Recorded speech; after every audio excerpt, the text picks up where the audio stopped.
అధిక బరువు అనేక సమస్యలకు కారణం. సాహితీ యోగా ఆన్లైన్ క్లాసులో జాయిన్ అవ్వండి. Welcome to Suman TV. నేను మీ సుమన్ టీవీ నాగ్. సో వేదిక ఆస్ట్రాలజీ ప్రకారం కనుక మనం చూసుకుంటే సంతానానికి సంబంధించినటువంటి వాటిల్లో ఆస్ట్రాలజీ అంటే వేదిక ఆస్ట్రాలజీ అసలు ఏం చెప్పింది. కొంతమందికి చాలా లేట్గా సంతానం వస్తూ ఉంటుంది. సో కొంతమంది ప్లాన్ చేసుకుంటారు. బట్ కొంతమందికి ఏంటంటే దురదృష్టవశాత్తు పుట్టినటువంటి పిల్లలు కూడా కోల్పోయేటువంటి అవకాశం ఉంటుందన్నమాట పేరెంట్స్. అయితే వేదిక ఆస్ట్రాలజీ అలాంటి విషయంలో అసలు ఏం చెప్పబడింది, ఎలాంటి జాగ్రత్తలు తీసుకోవాలి, అలాంటివి ఎందుకు జరిగే అవకాశం ఉంటుంది అనేది ఈరోజు మనతో పాటు వేదిక ఆస్ట్రాలజర్ ఉమా గారు ఉన్నారు. అది వారి మాటలు తెలుసుకుందాం. నమస్తే సార్. సరే, సంతానానికి సంబంధించినటువంటి వాటి విషయంలో కనుక మనం చూసుకుంటే ఏ దోషం వల్ల ఎక్కువగా కొంతమందికి తెలియకుండానే అంటే జనరల్గా హార్మోనల్ ఇష్యూస్ ఉన్నా లేదా ఇంకోటి అయినా సరే అబార్షన్స్ అయిపోతూ ఉంటాయి. పుట్టినప్పుడే కొంతమంది పిల్లలు చనిపోతూ ఉంటారు, కొంతమందికి పిల్లలే పుట్టరు. అయితే ఆస్ట్రాలజికల్ పరంగా చూసుకుంటే వేదిక్ ఆస్ట్రాలజీ అసలు దానికి ఏం చెప్పింది, వేదిక్ సైన్స్ రెమెడీస్ ఏమైనా ఉంటాయి? ముఖ్యంగా సంతానము అనేటువంటి విషయం మనం మాట్లాడడానికి అత్యంత అవసరమైంది ఏంటంటే వంశం వృద్ధి చెందడం అనండి. ఇక్కడ ఏ యుగంలో అయినా సరే మన వంశం వృద్ధి చెందాలి అనుకుంటే, మన వారసులు కావాలి అనుకుంటే మనకి సంతానం అనేటువంటిది కలగాలి. సంతానం కలగడం కోసమే మనం వివాహం చేసుకుంటాం. అలాంటి సంతానం కలగకపోవడానికి ఎన్నో కారణాలు మనకి జ్యోతిష్ శాస్త్రపరంగా మనం గుర్తించవచ్చు. దానికి ఎంతో పాపకర్మ అనేటువంటిది వారి యొక్క జాతకుడి యొక్క వెనకాల పూర్వజన్మలో చేసినటువంటి పాపకర్మ అనేది ఎంతో ఉంటుంది. అది ఏ రకమైనటువంటి కర్మగా రిఫ్లెక్ట్ అయ్యి సంతానం మీద ఇబ్బంది పెడుతుంది, సంతానం కలగట్లేదనే విషయాన్ని మనం జ్యోతిష్యపరంగా గుర్తించవచ్చు. ముఖ్యంగా కుజదోషం అండి. కుజదోషం అనేటువంటి విషయము ఎలా నిర్ధారించాలనే విషయం మీద మనం ఆల్రెడీ చేశాము. దాన్ని మీరు ఒకసారి చూస్తే మీకు అర్థమవుతుంది. మీకు కుజదోషం ఉందా లేదా అనే విషయం తెలుసుకుంటే, కుజదోషం వల్ల నాగరాజు గారు ముఖ్యంగా కుజుడు 1, 2, 4, 7, 8, 12 ఈ స్థానాల్లో కనుక కుజుడు ఉంటే అది నిర్ధారించబడితే ఖచ్చితంగా సంతానం మీద ఆ యొక్క ఇబ్బంది అనేది రిఫ్లెక్ట్ అవుతుంది. భార్యకు కానీ భర్తకు కానీ ఇద్దరిలో ఎవరికైనా కుజదోషం ఉంటే ఖచ్చితంగా అవతల వ్యక్తికి కూడా ఉండాలి. భార్య భర్తలు ఇద్దరికీ ఉండాలి. ఎవరికి లేకపోయినా అది సంతానం మీద ఇబ్బంది పెడుతుంది. ఇంకా రెండో విషయానికి వస్తే కాలసర్పదోషం అండి. కాలసర్పదోషంలో 12 రకాలు ఉన్నాయి నాగరాజు గారు. మనం ఆల్రెడీ మాట్లాడుకున్నాం, మనం వీడియో చేసామండి. మీరు దాంట్లో చూస్తే మీకు అర్థమవుతుంది. కాలసర్పదోషంలో ముఖ్యంగా మన జాతక చక్రంలో జ్యోతిష్ శాస్త్రంలో పంచమ స్థానాన్ని సంతాన స్థానంగా గుర్తిస్తాం. వీటితో పాటు సంతానాన్ని నిర్ధారించాలంటే అమ్మాయి పుడుతుందా అబ్బాయి పుడుతుందా అనే విషయం తెలుసుకోవాలన్నా, అసలు నిలబడుతుందా లేదా, పిల్లలు పుట్టిన తర్వాత వాళ్ళ వల్ల కలిసి వస్తుందా లేదా తెలుసుకోవాలంటే ఈ పంచమ స్థానంతో పాటు ద్వితీయ లాభస్థానాలు కూడా తప్పకుండా మనం నిర్ధారించుకోవాలి. ఎప్పుడైతే మెయిన్ సంతానానికి మాత్రం పంచమ స్థానం అండి.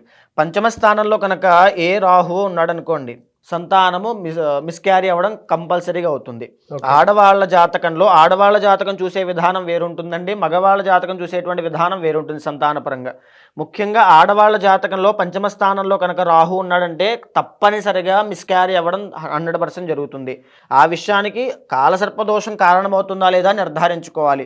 లేదు ఓన్లీ రాహు మాత్రమే పంచమ స్థానంలో ఉన్నాడు అనుకుంటే ఖచ్చితంగా సంతానప్రదమైన దోషం ఉంది. కాబట్టి దానికి సంబంధించి రాహుగ్రహానికి పాశుపత హోమము, కొన్ని ప్రత్యేకమైన పాశుపతాలు ఉన్నాయండి సంతానానికి, అవి తప్పకుండా చేయిస్తే ఆ యొక్క సంతాన దోషము రాహుగ్రహ దోషము పోతాయి. ఇంకా పోతే పంచమ స్థానంలో కేతు కనుక ఉన్నాడు అనుకోండి, వాళ్ళకి 30 సంవత్సరాలు వచ్చేంత వరకు కూడా సంతానం కలగదు. అంటే పెళ్ళైన 10 సంవత్సరాలకి 12 సంవత్సరాలకి కూడా అప్పుడు ఏదో కన్సీవ్ అయ్యారని చెప్తూ ఉంటారు. ఆ విషయం మీద చూస్తే కేతు యొక్క దృష్టి ఉండడం వల్లే సంతానం అనేది చాలా ఆలస్యం అవుతుంది. కాబట్టి ఆ విషయంలో కేతు యొక్క దోషం ఉన్నట్లయితే కొన్ని ప్రత్యేకమైనటువంటి పాశుపత పూజలతో చేయడం వల్ల ఆ యొక్క సంతాన దోషం అనేది సమూలంగా పోవడము, వెంటనే ఈ యొక్క సంతానం అనేది కలుగుతుంది. అయితే ఇంకా ముఖ్యమైనది నాగరాజు గారు, ఇప్పుడు నేటి సమాజంలో యూత్ అంటే ఆడవాళ్ళకి సంబంధించిన విషయాల్లో పీసీఓడి అవ్వచ్చు, పీసీఓఎస్ అవ్వచ్చు, ఈ 2 సమస్యలు సంతానానికి కారణం అవుతున్నాయి. ఈ పీసీఓడి అయినా పీసీఓఎస్ అయినా ఎందుచేత ఇప్పుడు నేటి సమాజంలో ఎక్కువ వస్తున్నాయి అనుకుంటే, జాతక చక్రంలో వీటికి సంబంధించి చంద్రుడు అదేవిధంగా కుజుడు కారణమవుతారు. ఎందుచేత అంటే పీసీఓడి అయినా పీసీఓఎస్ అయినా బ్లడ్కి సంబంధించింది. ఫ్లో ఆఫ్ బ్లడ్ అనేది సరిగ్గా లేకపోతే ఆ ప్రాబ్లమ్స్ అనేవి వస్తాయి. సో ఫ్లోని ఎప్పుడు కూడా చంద్రుడు ఇండికేట్ చేస్తుంటాడు, అదేవిధంగా బ్లడ్ని ఎప్పుడు కూడా కుజుడు ఇండికేట్ చేస్తుంటాడు.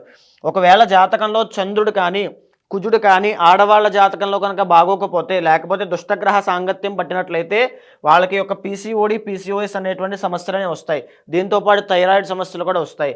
ఏ దోషమైనప్పటికీ కూడా జాతకపరంగా మన పంచమ ద్వితీయ పంచమ లాభస్థానాలు చూసి గుర్తించవచ్చు, సంతానం కలుగుతుందా లేదా కూడా చెప్పవచ్చు. అయితే ఇంకా ముఖ్యమైనటువంటి కారణం అండి, పితృశాపము అంటారు. మీరు చాలాసార్లు ఈ పదాన్ని వినే ఉంటారు, పితృశాపము అంటారు. అయితే ఏంటి పితృశాపము అంటే, మన పూర్వీకులు మన వంశంలో ఉన్నటువంటి వాళ్ళు చనిపోయిన వాళ్ళకి సరిగ్గా శ్రాద్ధ కర్మ కనుక నిర్వర్తించకపోతే వాళ్ళ యొక్క శాపం వల్ల, దాన్నే పితృశాపం అంటారు, వాళ్ళ యొక్క శాపం వల్ల ఈ సంతానం అనేటువంటిది కలగదు, వంశం అనేటువంటిది వృద్ధి చెందదు. వంశం వృద్ధి చెందకపోతే ఆ యొక్క జీవితము, ఆ యొక్క సౌఖ్యము, కుటుంబ సౌఖ్యం అక్కడితో ఆగిపోతుంది. అంటే పితృశాపం అంటే ఎలా ఉంటుందండి అది జనరల్గా? పితృశాపాన్ని మనం జాతక చక్రంలో, ఫర్ సపోజ్ జాతక చక్రంలో రవి స్థానంలో గురుడుండి, గురుస్థానంలో రవి ఉండి, లగ్న పంచమాలు కనుక పాపగ్రహాలతో సమ్మేళనం అయితే తప్పకుండా అది పితృశాపంగా కింద గుర్తించవచ్చు. జన్మ జాతకంలో, ఇండివిజువల్ జాతకంలో చాలా రకాలైనటువంటి పద్ధతుల ద్వారా పితృశాపం ఉందా లేదా అనే విషయాన్ని నిర్ధారించుకున్న తర్వాత, ముఖ్యంగా జ్యోతిష్ శాస్త్రంలో పితృశాపం ఉంది అనుకోండి, దానికి చేయాల్సినటువంటి కర్మ గయా క్షేత్రానికి వెళ్ళి అక్కడ శ్రాద్ధకర్మ నిర్వహించిన తర్వాత ఖచ్చితంగా గోదానము చేయాలి. తర్వాత ప్రత్యేకమైన పాశుపతాలతో పూజ చేసిన తర్వాత ఆ యొక్క విప్ర భోజనము అంటారు, అంటే బ్రాహ్మణులకి భోజనం పెట్టాలి, సమారాధన చేయాలి. అప్పుడు ఈ యొక్క పితృశాపం కంప్లీట్గా పోతుంది. అప్పటి నుంచి సంతానపరమైన సమస్యలు ఏమన్నా సరే అవన్నీ తొలగిపోతాయి. అయితే చాలామంది పితృశాపం ఉన్నా సరే, అది మాకు పితృశాపం ఉందని చెప్పారు, మేము ఏం పూజ చేయించలేదండి, మేము ప్రత్యేకమైన పాశుపతాలతో ఏం పూజ చేయించలేదు, మాకు పిల్లలు పుట్టారు అనుకుంటారు. కానీ చాలామంది మీరు గమనిస్తే ఆ పుట్టినటువంటి పిల్లలు బాల అరిష్టగండాలతో పుట్టిన తర్వాత చనిపోవడం, ఏ యాక్సిడెంట్లోనో అనారోగ్య సమస్యలు వచ్చి, లేకపోతే ముఖ్యంగా మీరు గమనిస్తే అంగవైకల్యం అనేటువంటిది ఆ పిల్లలకి వస్తుంది. కాబట్టి పితృశాపం అనేటువంటిది నివారణ తప్పకుండా చేసుకోవాలి, లేకపోతే సంతానానికి ఎదుగుదల ఉండదు, వాళ్ళు విద్యలో రాణించలేరు, దుష్ట సాంగత్యం అంటే చెడు సహవాస దోషం పడుతుంది, వాళ్ళకి అనారోగ్యం పుట్టినా సరే వాళ్ళు ఒక అభివృద్ధి అనేది ఉండదండి. ఇప్పుడు ఎవరికైనా సంతానం ఎందుకు కావాలి అనుకుంటే, వాళ్ళ వంశం వృద్ధి చెందడానికి, వాళ్ళ కీర్తి ప్రతిష్టలు పెంచడానికి, వాళ్ళ కుటుంబ సౌఖ్యం నిలబెట్టడానికి సంతానం కావాలి. అంతేగాని తల్లిదండ్రులు పరువు తీయడానికి, వాళ్ళు అనారోగ్యంతో బాధపడుతూ తల్లిదండ్రులు ఇబ్బంది పెట్టడానికి కాదు. సో అలాంటి యొక్క దుష్ట సంతానం పుట్టడానికి కారణం పితృశాపం అనేటువంటిది కారణం అవుతుంది. తప్పకుండా ప్రత్యేకమైనటువంటి పితృశాపానికి సంబంధించిన పాశుపతాలతో పూజ చేయించిన తర్వాత బ్రాహ్మణులకి అన్న సమారాధన చేస్తే ఆ పితృశాపం సమూలంగా నాశనం అయిపోతుంది, ఆ దోషం పోతుంది. ఇంకా పితృశాపం ఉంటే దాన్ని ఒకవేళ జాతక చక్రంలో మేము చూపించుకోలేదు అంటే ఒక రకమైనటువంటి డైలమాలో చాలామంది ఉంటారు. దీన్ని ఎలా గుర్తించాలంటే, సంతానం కలిగిన తర్వాత, పిల్లలు పుట్టిన తర్వాత, ఏదో అబ్బాయి అయినా సరే అమ్మాయి అయినా సరే, పుట్టిన క్షణం నుంచే వాళ్ళకి నక్షత్ర దోషాలు సంక్రమించి మిస్క్యారీ అవ్వడం, అంటే చనిపోతారండి. అంటే 6 నెలల లోపు లేదా సంవత్సరం లోపు వాళ్ళకి ఆ యొక్క ఆయుష్ అనేది తీరిపోతుంది. లేకపోతే చాలామందికి కడుపులో ఉండగానే అబోర్షన్ అయిపోతుంది, సంతానం నిలబడదు, ఏదో ఒక ఆరోగ్య సమస్య, అసలు ఏ సమస్య వచ్చిందో కూడా వాళ్ళకి అర్థం కాదు, డాక్టర్ కూడా అప్పటికప్పుడు ఏమీ లేదని చేతులు ఎత్తేస్తారు. దీనికి అంతటికే కారణము పితృశాపమే. ఈ పితృశాపాన్ని తప్పకుండా నివారణ చేసుకోవాలి, అప్పుడు మాత్రమే సంతానం అభివృద్ధిలోకి వస్తారు. అసలు ముందు సంతానం కలుగుతారు, తర్వాత సంతానం అభివృద్ధిలోకి వస్తారు. సో ఇంకా మనం చూసుకుంటే చాలామంది నక్షత్రాల్లో అడుగుతుంటారు. నక్షత్రాల్లో ముఖ్యంగా ఇబ్బంది పడేటువంటి, అంటే సంతానపరంగా ఇబ్బంది పడడము, లేకపోతే ఈ దోషాలు సంక్రమించేటువంటి ఎక్కువగా నక్షత్రాలు మనం చూస్తుంటే రోహిణీ నక్షత్రం అవ్వచ్చండి. అంటే శ్రీకృష్ణుడు జన్మించినటువంటి రోహిణీ నక్షత్రము సర్వదోష నక్షత్రము, 4 పాదాలకి ఆ యొక్క దోషం అనేది ఉంటుంది. సో రోహిణీ నక్షత్రం అయినా, జ్యేష్ఠ నక్షత్రం అయినా, ఆశ్లేష నక్షత్రము, ఈ 3 నక్షత్రాల వాళ్ళకి సంతానపరమైనటువంటి ఆరోగ్య సమస్యలు రావడము, లేదా సంతాన నష్టం కలగడము, వాళ్ళ యొక్క సంతానము ఎదుగుదల లేక, అభివృద్ధి లేక, సంతానపరంగా ఎప్పుడూ ఏదో ఒక బాధ పడుతూ ఉండడం జరుగుతుంది. కాబట్టి సంతానపరంగా ఈ నక్షత్రాల వాళ్ళు బాధ అనేది ఉంటుంది. వీళ్ళ వల్ల పేరెంట్స్కి బాధ ఉండడము, లేదా వీళ్ళ కలిగిన సంతానం వల్ల వీళ్ళకి బాధ ఉండడము, మొత్తానికి సంతానపరంగా వీళ్ళకి చూసుకుంటే ఈ నక్షత్రాల వాళ్ళకి చాలా ఇబ్బందులు అనేవి ఉంటాయి. ఇంకా జాతకంలో మీ యొక్క అంతర్గత జాతకంలో పంచమ స్థానము, ద్వితీయ స్థానము, లాభస్థానము 3 గమనించిన తర్వాత మీకు సంతానం కలుగుతుందా లేదా, పుట్టినటువంటి సంతానం అభివృద్ధిలోకి వస్తారా లేదా, అసలు ఏ దోషం ఉంది, దేనివల్ల బాధపడుతున్నారు. చూడండి, దోషం అనేటువంటిది మనం చేసుకునేటువంటి కర్మ, ఏదో దోషం ఉందిలే చేసుకుందాంలే అనేటువంటిది కాదు. మనం చేసుకునేటువంటి పాపానికి నివృత్తి కాకపోతే ఆ పాపం జన్మలు వెంటాడుతూనే ఉంటుంది. సంతానపరంగానే కాదు, మీ కుటుంబ సౌఖ్యమైనా, మీ ఇంట్లో ఉండేటువంటి ఆర్థిక సమస్యలకైనా ప్రతి దానికి ఏదో ఒక దోషమే కారణం అవుతుంది. తప్పకుండా వాటికి సంబంధించిన శాంతి పరిహారములు, కొన్ని ప్రత్యేకమైన పాశుపతాలతో వాటికి పూజ చేయడం వల్ల, అవి శాంతించడం వల్ల ఆ కర్మ పోయి అక్కడి నుంచి సౌఖ్యమైనటువంటి జీవితాన్ని అనుభవిస్తారు. ఓకే. ఇది వింటుంటేనే చాలా ఎలానంటే భయాందోళనగా ఉందన్నమాట. ఎవరికైనా సరే చిన్న చిన్న డౌట్స్ వస్తూ ఉంటాయి.